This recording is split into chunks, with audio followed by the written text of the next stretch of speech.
Hey guys, welcome back to the channel, Outdoor Prepper. We have the Bodega, which is a super cool name, cooler. This is the 26 quart cooler. This is not an enormous unit. Let's just get some specs on it, some measurements, and then I'm going to tell you why I bought this. And more importantly, this is about roughly 21 inches wide, about 15 inches high.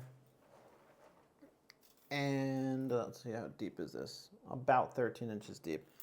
Not a huge unit, but that is exactly why I wanted this. That is exactly why I bought this. Look, if you camp, if you go on road trips, if you're a doomsday prepper, or if you just want cold drinks when you're going to the beach or you're going wherever, in your car, you're buying, you normally buy ice, this is so much easier. When you buy ice and you put ice in a cooler, first of all, it takes forever to get it cold. You put your sandwiches in the cooler, you put your drinks in the cooler, what happens? The ice melts and it makes an absolute mess. Your sandwiches get soggy, or you've got to put them in Ziploc bags. Then what happens when it melts? You got to lift the cooler, dump it, there's water all over the place, it ends up getting moldy, it ends up getting mildewy. Guys, I've had enough. I don't want these cheap coolers anymore. I want an electric cooler, something that I can put in the back of my car. It's got a nice positive locking handle. I can put all my stuff in here. I can put food, ice cream, perishables, bottles of water, beer, soda. It doesn't make a difference. It'll get cold pretty quick. I don't have to worry about this. Guys, this is compact. It holds a solid amount of food and drinks. It's certainly enough for a weekend getaway, solo camping, a day on the road. You don't need ice. There's no sloshing, soggy sandwiches, just an actual refrigeration unit, which is right here. Let's just spin this around. I'm going to pick the camera up. I'm going to show you the inside. We're going to hook this up. I've got my temperature gun here. I want to see how long it takes to get down to temperature. And I'm going to show you how this fits in the back of the car. This is just an awesome unit. So right off the bat, the lid, I really like the lid because it latches. You don't have to worry about it flying open if you're driving and you hit a bump or something. The lid latches down. And actually, I don't know if you can see it on the camera, but there's a little indent here and here because this lid is reversible. I don't really know why you would want to reverse the lid, but you can lift it up, you can slide it out of the track that it's in, flip it around, and put the hinges on this side, and you can put the opening latch on this side.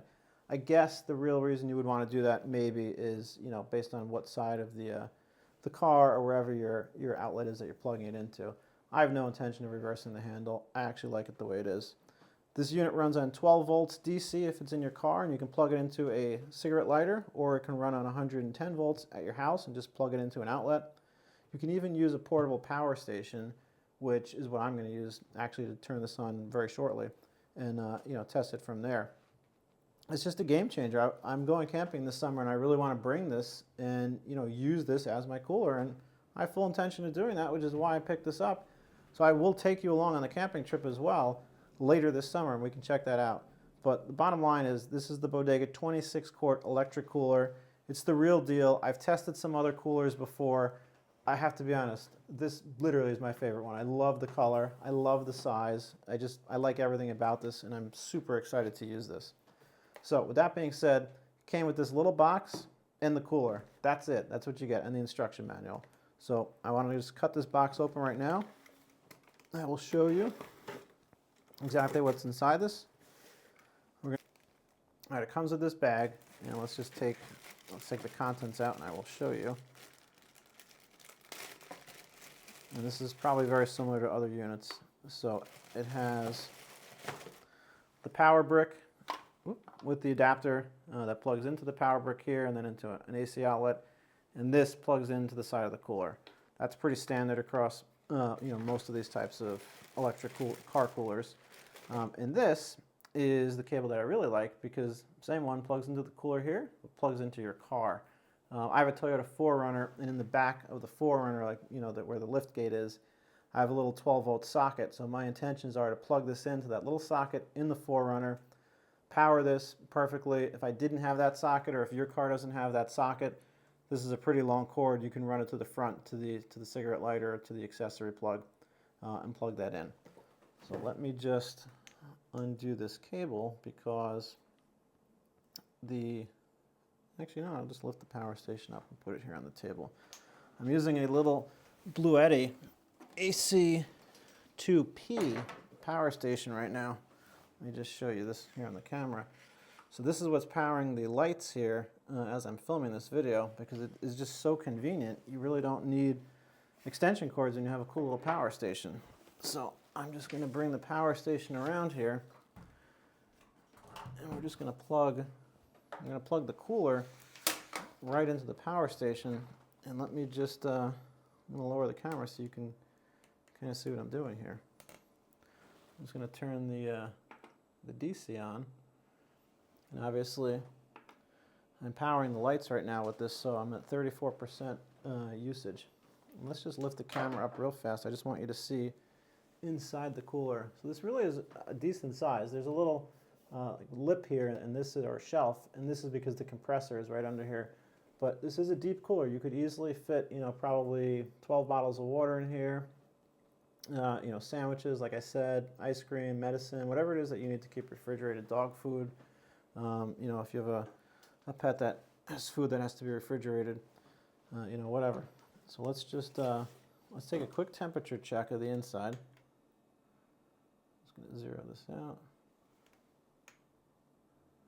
It's showing me that the inside of the cooler right now is at 69.4 degrees. Let's plug this in, and let's see how long it takes to cool down. And let's see how loud or not loud it is. I'm just going to take this, and I apologize if this is a little hard to see on the camera.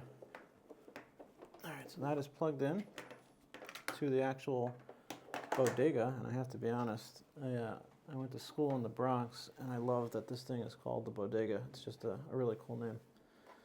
So now I'm going to plug this in to the power station. That is plugged in. Let's just turn it around a little bit so you can see this. I'm going to shut the lid. And these are the controls right here on the side. So we've got the power button. That is some type of menu or setting or mode, up and down. So let's just hit the power button and see what happens. Nope. As usual, I keep holding the button too long. You do not need to hold the button. Just press the button once. I've made this mistake several times now. You'd think I was a rookie.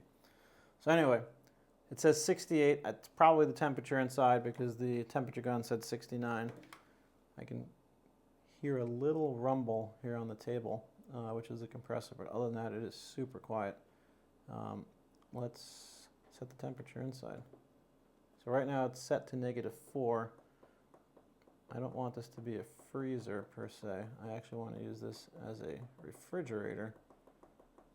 So I'm going to raise the temperature to about 34, 35, 36, I guess. And while that is going to set, all right, we've defaulted back to the temperature inside. Let's just hit this mode button and see what this does. Okay, I don't know what that does.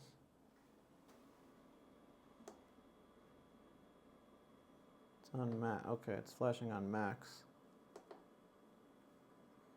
There's an M. Fahrenheit. Okay, you could set different things here. So I'm going to leave it on max right now because I want this to cool off relatively quickly. Like I said, I can kind of feel a little rumbling, but that's it. It's super quiet. Actually, my Blue Eddy is making more noise than the cooler, and I'm just gonna. It might be a little hard to see this screen, so I'm just gonna kill the lights for a second here on the power station.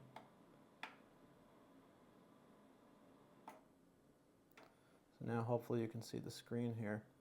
It's set to 68 degrees. We're on max cool. We're on Fahrenheit. I'm sorry, 68 is the temperature inside. And if you press the button, we're set to 36. So time is 10 o'clock, 10:01. Let's come back when this reaches temperature, and I'll tell you how long it took. All right, guys, we are back. It is 10:19, so it's been 18 minutes. Just turned 19 minutes. That is not bad at all. 19 minutes to get down from 69 to 36 degrees. Let me open it up, though. I want to see what it feels like in here. Ooh, it is cold. It is definitely cold. Let's use the temperature gun. Remember, we were at 69 before. We are at 33, at least in the section that I just pointed it at.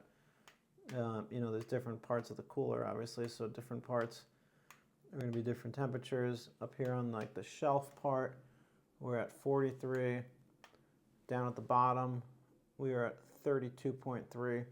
And it looks like the refrigeration line might run right over where I'm pointing, because that is actually showing 12. So this is nice. This is really nice. This came right down to temperature. Let's put the lights back on. I am definitely pleased with this and with how quickly it came down to temperature. Another thing I didn't point out, actually, because while I was waiting for this to cool down, I actually looked it up.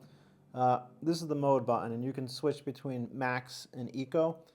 Eco being it'll be more power efficient, and max it'll cool down quicker. But then there's an H, an M, and an L, and that's what I was a little unclear about. The H, the M, and the L, H, M, and L basically is high, medium, and low, and that is the protection built into here. So if you have this plugged into your car, there's different levels at which the cooler will turn off if your car battery gets too low. And so I'm going to keep this on M, which is kind of the default. Right now it's on H. I'm going to move it back to M.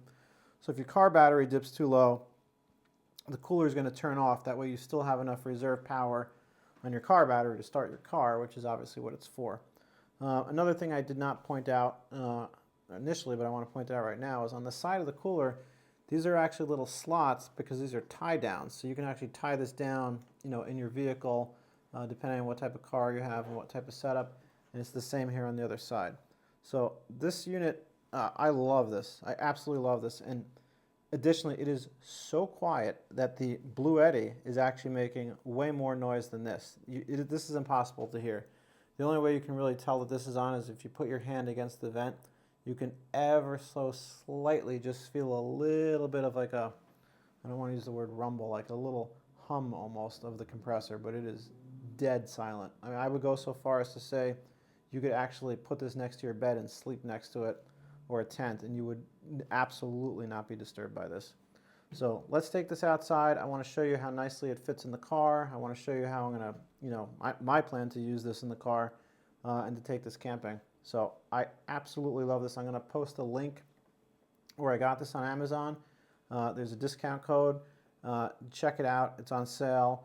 This is just, it's an awesome unit. I absolutely love this. So let's check it out in the car. And guys, real quick before we head to the car, I just want to show you how much room this cooler has for a 26-quart cooler.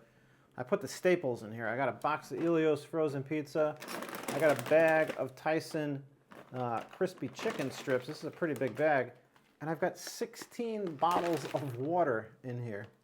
So this is a huge cooler. Don't be deceived. This is actually it's the smallest one, but it's huge, which I love because it doesn't take up a lot of space, but I can put a lot of stuff in here. And there's still more room. I can still put stuff on top of here, and plenty of room, plenty of room. Let's be honest. When you're going on a road trip or you're going camping, you don't need to bring 16 bottles of water in your cooler, or Ilios frozen pizza, or a giant 25-ounce bag of chicken strips. But if that's your thing, like mine is, you could fit it in this cooler. This thing is awesome. Hey guys, so I threw the cooler here in the back of the truck just to kind of show you it's really not big. I mean, this is my vehicle emergency kit, as you've probably seen in some of my other videos. The cooler is actually shorter than it, and it really does not take up a lot of space. So this is truly, in my opinion, the best size. It's the 26-quart Bodega. It got down to temperature under 20 minutes. It held 16 bottles of water, plus that whole bag of chicken strips, the Ilios frozen pizza, and there was room for a lot more. And kind of what I plan on doing when I take this camping and on road trips is I'm going to probably shorten the emergency kit to something maybe a little smaller when I've got the whole car filled. And I'm going to put the cooler back here. The plug on the side of the cooler actually plugs in real easily to the side here. And I'm going to pull the camera in and show you where it plugs in. But it is absolutely the perfect size cooler for your car. Look, I hope this video was really helpful. I hope you enjoyed it. Do me a favor, like and subscribe, and I'll see you on the next one.